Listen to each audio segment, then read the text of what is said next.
باب عشرت النساء وما لكل واحد من الحقوق۔ حضرت مصنف رحمۃ اللہ علیہ یہاں پر اس باب میں عورتوں کے ساتھ زندگی گزارنے کے احکام مسائل ذکر کر رہے، ساتھ ان دونوں کی آپس کی جو حقوق ایک دوسرے پر، اس کے متعلق ہم نے کئی حدیثیں پڑھی تھی فصل اول کی۔ مزید آگے دیکھیں حضرت جابر سے کہ حدیث فرما رہے قول دخل ابو بکر رضی اللہ عنہ یستأذن علی رسول اللہ صلی اللہ علیہ وسلم فوجد الناس جلوسا ببابہ۔ ابو بکر سے پیغمبر علیہ السلام کے پاس گئے اور وہاں دیکھا کچھ لوگ اس کے دروازے کے سامنے بیٹھے تھے۔ لم یؤذن لأحد منہم، کسی کو اجازت نہیں مل رہی تھی اندر آنے کی۔ قال فأذن لبکر، ابو بکر سے کو اجازت مل گئی، فدخل اندر آئے۔ ثم اقبل عمر فاستأذن فأذن له، پھر عمر صاحب آئے، اس کو اجازت مل گئی، اندر آئے۔ فوجد النبی صلی اللہ علیہ وسلم جالسا حولہ نساء، پیغمبر علیہ السلام کو جب دیکھا آپ علیہ السلام تشریف فرماتے، خواتین ازواج مطہرات گرد گرد بیٹھی ہوئی تھی۔ واجمن ساکت، آپ علیہ السلام محموم تھے، حزین تھے، خاموش بیٹھی ہوئی تھے، سکوت اختیار کی ہوئی تھی۔ قول حضرت عمر صاحب نے وہ کہتے ہیں جابر سے کہ فقول، اس نے کہا کہ لأقولن شيئا اضحك النبی صلی اللہ علیہ وسلم، کہ ابو بکر چلو ایسا کرتے کچھ ایسی بات کر دیتا ہوں جس سے پیغمبر علیہ السلام کو ہنسی آئے، خوش ہو جائے، اور یہ جو سکوت ہے، خاموشی ہے، یہ ٹوٹ جائے۔ فقول، کہاں یا رسول اللہ ورأیت بنت خارجہ سالتنی النفقہ فقمت الیہا، آپ ذرا بتائیں نا کہ اگر بنت خارجہ جو اس کی خاتون عمر سے کی کہ اگر مجھ سے نفقہ مانگی تو میں اٹھ کے فوجت عنقہا، اس کی گردن دباؤں تو سیدھی ہو جائے گی نا۔ فضحک رسول اللہ صلی اللہ علیہ وسلم، آپ علیہ السلام سے ہنسی، وقول فرمائے ہن حول، دیکھے نا یہ بھی میرے ارد گرد بیٹھی ہوئی ہے، کما ترا یسألنی النفقہ، نفقہ مانگ رہی، زیادتی چاہ رہی ہیں۔ فقام ابو بکر لعائشہ یجع عنقہا، ابو بکر صاحب اٹھے، عائشہ رضی اللہ عنہا کی گردن دبانے لگے، مارنے لگے کہ تم کیا کر رہے، رسول اللہ علیہ السلام کو تنگ کرنا چاہتی ہو۔ وقام عمر الی حفصہ یجع عنقہا کلاہما، عمر سے اٹھے اور حفصہ رضی اللہ عنہ کو مارنے لگی، کچھ سمجھانے لگی کہ تم لوگ یہ کیا کر رہی ہو۔ یقول تسألین رسول اللہ صلی اللہ علیہ وسلم ما لیس عندہ، آپ علیہ السلام سے وہ دنیا تم مانگتی ہو جو اس کے پاس نہیں ہے، رسول اللہ کے پاس تو علم ہے، فیوز ہے، معارف و علوم ہے، ان کا حاصل کرنا چاہے۔ یہ کوئی دنیا کے بادشاہ تو نہیں ہے کہ جس کے پاس سے تم زیورات اور سونے وغیرہ مال موتیا ڈھونڈنا شروع کر دو۔ فقلنا، وہ کہنے لگی کہ واللہ لا نسأل رسول اللہ صلی اللہ علیہ وسلم شیئا ابدا لیس عنده، کہ ہم آئندہ کے لیے پھر کوئی ایسی مانگ نہیں کریں گے۔ ثم اعتزلہن شہرا او 29، پھر آپ علیہ السلام ان سے 1 ماہ یا 29 دن دور رہے۔ ثم نزلت هذه الآیہ، پھر یہ آیت اتری اختیار والی، اعوذ باللہ من الشیطان الرجیم، یا ایہا النبی قل لازواجک الی آخر حتی بلغ للمحسنات منکن اجرا عظیما، یا تک جب آیت پڑھی نا، پھر آگے آپ علیہ السلام نے کچھ مشورہ بھی دینا چاہا کہ اگر آپ میرے پاس رہنا چاہتی ہیں تو کیا کر لے، اس کے لیے سوچ لے۔ فبدأ بعائشہ، عائشہ سے بس شروع کیا۔ فقال کہا یا عائشہ انی اريد ان اورد علیک امرا احب ان لا تعجلی فیہ، یہ عائشہ میں چاہتی ہوں تمہیں ایک امر کی پیشکش کروں، اور مجھے یہی اچھا لگتا ہے کہ آپ اس میں عجلت سے کام نہ لے، خوب سوچ سمجھ کر فیصلہ کیجیے۔ حتی تشتری ابویک، کہ حتی تستشیری ابویک، والدین سے بھی مشورہ کر لے۔ قالت، تو کہنے لگی وما ہو یا رسول اللہ، ہے کیا؟ فتلا علیہ لا، یہ والی آیت سنائی۔ قالت، کہنے لگا فی کہ یا رسول اللہ استشیر ابوی، اس کے متعلق میں کیوں والدین سے مشورہ کروں آپ کے متعلق؟ مشورہ تو اس وقت آدمی کرتا ہے جب دو چیزوں میں کیا ہو، وہ ذرا پریشان ہو کہ کس کو اختیار کروں۔ آپ تو ساری دنیا سے افضل ہے، بل اختار اللہ و رسول، مجھے تو اللہ و رسول چاہیے، والدار الاخرہ، آخرت کا گھر، واسأل، اور آپ کو میری ایک درخواست، واسألک ان لا تخبر امرأة من نسائک بالذی قلت، جو بات میں کر چکی نا، یہ بات کسی خاتون کو نہیں بتانا، کسی اور زوجی کو ایسا مت کہنا کہ عائشہ صاحبہ نے اس طرح کی بات کی ہے۔ قول، آپ علیہ السلام نے فرمایا کہ میں تو ایسا نہیں، جو بھی مجھ سے پوچھے گا صحیح جواب دوں گا۔ لا تسألنی امرأة منہن الا اخبرتها، میں تو بتاؤں گا، کیونکہ ان اللہ لم یبعثنی معنتا ولا متعنتا،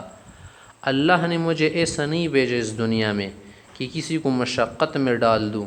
اور نہ ایسا بھیجا کہ کسی سے تعنت کروں، تعنت منع ضد وغیرہ کرنے والا، لیکن بعثنی معلما میسرا، اللہ نے مجھے ایسا معلم بنا کر بھیجا ہے جو سب کے لیے آسانیاں چاہتا ہے۔ رواہ مسلم۔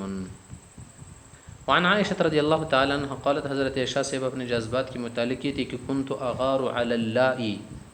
ان عورتوں پر مجھے طبعی غیرت آتی تھی، وہبن انفسہن لرسول اللہ صلی اللہ علیہ وسلم، جو خود کو آپ علیہ السلام کے ہاں ہبہ کرتی تھی، خود کو مفت میں دیتی تھی۔ فقلت، میں نے کہا، کیا تہب المرأة نفسها، کیا کوئی خاتون سی بھی بن گئی کہ آپ علیہ السلام کو مفت میں خود کو دے رہی ہے، مانا نہ مہر چاہتی نہ کچھ اور کہتی کہ یا رسول اللہ میں آپ کی ہو گئے، اگر آپ چاہتے ہیں آپ کا قبول کرنا میرے لیے سعادت دارین ہوگا۔ تو میں غیرت میں کرے سے کہتی کہ کیا ہو گیا، لوگوں کو مفت میں دینا چاہتی ہے، مانا لوگوں کو میں تیز کرنا چاہتی، اگر کوئی نہ دینا چاہے خود کو تاکہ میرے لیے آپ علیہ السلام زیادہ فارغ رہے۔ فلما انزل اللہ تعالی، جب اللہ نے یہ تو تاری، اعوذ باللہ من الشیطان الرجیم، ترجی من تشاء منہن وتؤوی الیک من تشاء ومن ابتغیت ممن عزلت فلا جناح علیک۔ ترجی من تشاء منہن، اگر ان میں سے کسی کو آپ دور رکھنا چاہے تو اس میں بھی آپ کی مرضی ہے اے ہمارے حبیب۔ وتؤوی الیک من تشاء، اور ان میں سے جو آپ کو قریب ہونا چاہے اور آپ قریب کرنا چاہے تو اس میں بھی آپ کی مرضی ہے۔ ومن ابتغیت ممن عزلت، اور جن کو آپ نے دور کیا ہو اگر اس کو آپ طلب کرنا چاہے تو اس میں بھی تمہاری مرضی۔ فلا جناح علیک، اس معاملے میں آپ پر کوئی پابندی گرفت نہیں ہے۔ قلت، میں نے کہا پیغمبر علیہ السلام سے کہ میرے پیارے رسول، ما ارى ربک الا یسارع فی ہواک، میں تو نہیں دیکھ رہی، بس یہی دیکھ رہی ہوں کہ بس آپ کے پروردگار آپ کی خواہش کو بہت جلدی پوری کرتے ہیں، کہ ما ارى ربک، بس آپ کا تو رب یہی کر رہے ہیں، الا یسارع فی ہواک، جو بات آپ کی دل میں آتی ہے نا تو اللہ رب العزت اس کو پوری کر دیتے ہیں۔ متفق علیہ۔ وحدیث جابر، مزید کی جابر سے کہتے ہیں کہ اتقوا اللہ فی النساء، ذکر فی قصۃ حجۃ الوداع، الفصل الثانی۔ دوسرے پاس صالحان عائشہ رضی اللہ تعالیٰ عنہ انہا کانت مع رسول اللہ صلی اللہ علیہ وسلم فی سفر، ایک مرتبہ عائشہ صاحبہ پیغمبر علیہ السلام کے ساتھ سفر میں تھی۔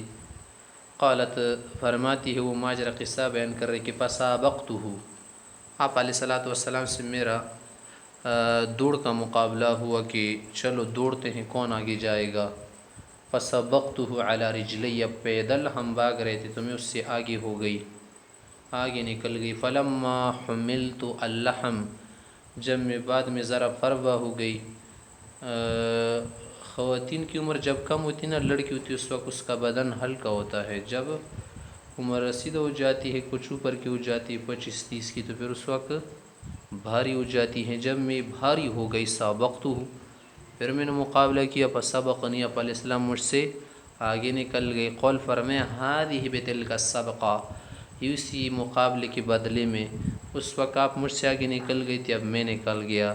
رواہ ابو داؤد۔ آپ علیہ السلام کے حسن معاشرت کی ایک بہترین مثال ہے،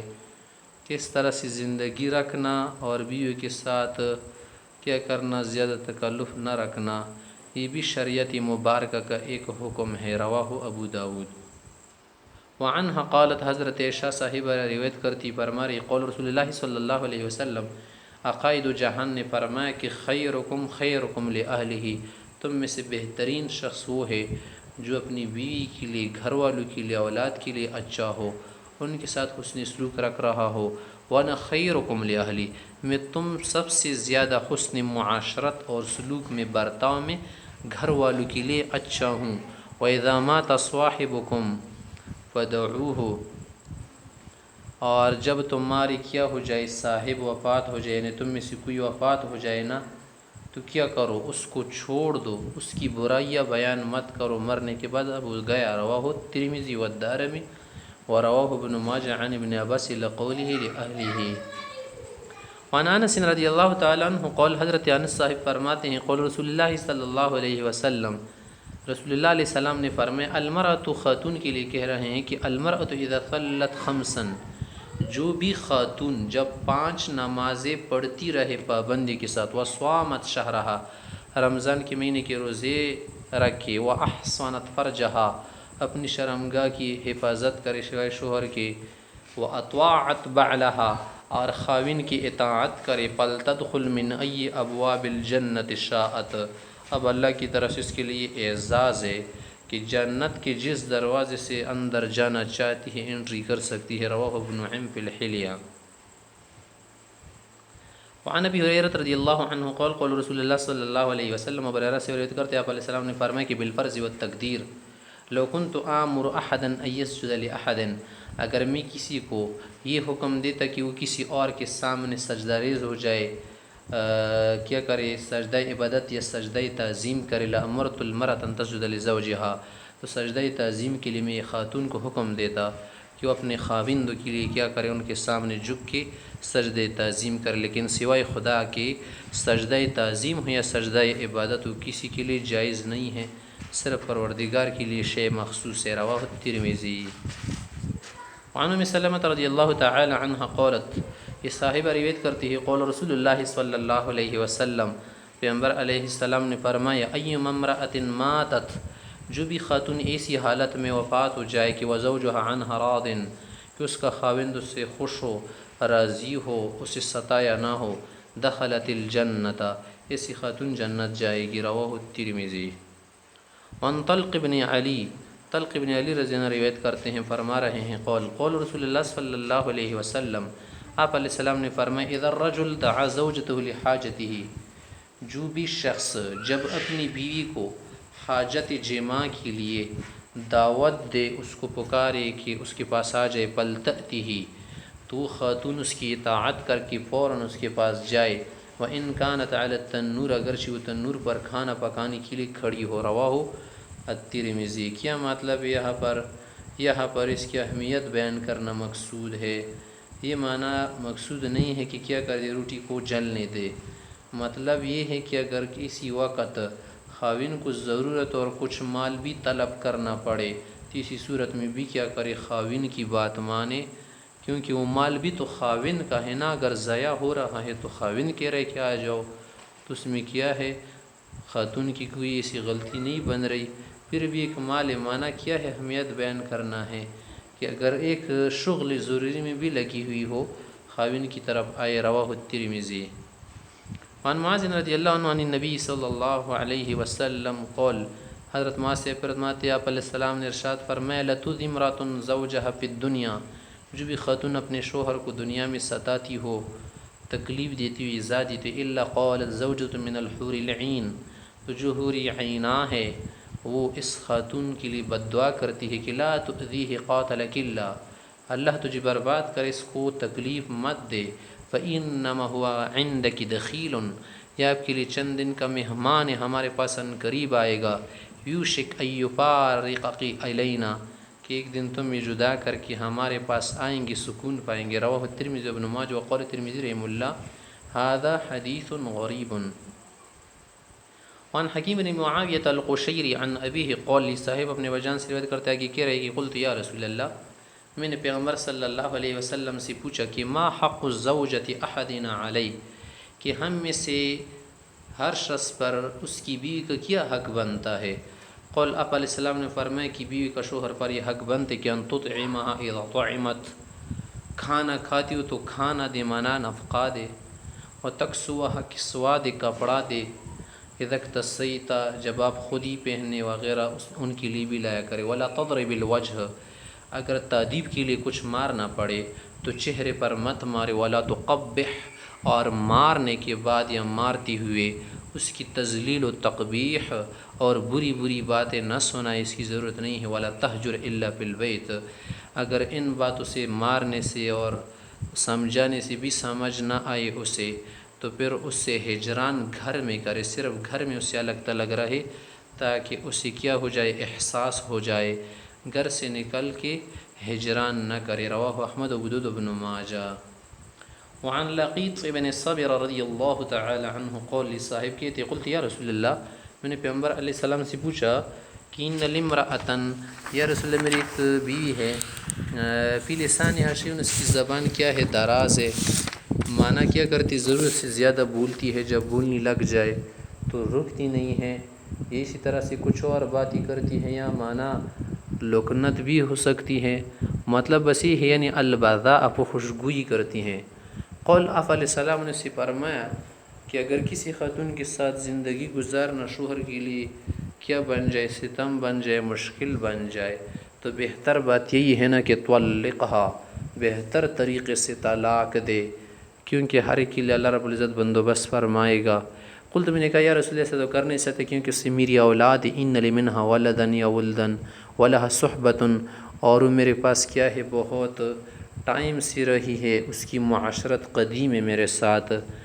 دل تو نہیں چاہتا کہ اسے خود سے جدا کروں، کچھ اور اگر علاج ہو۔ قول فرمایا فمرہا، یعنی عظھا، اسے نصیحت کرو، سمجھاؤ، کچھ کیا کرو، ادب وغیرہ سکھاؤ، زندگی کے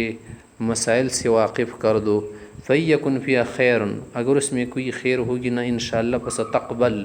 آپ کی نصیحت قبول کر دی گی۔ ولا تضربن ضعینتک ضربک امیتک، ایسا نہیں کرنا کہ اپنی بیوی کو باندی کی طرح مارنا شروع کر دے۔ رواہ ابو داود۔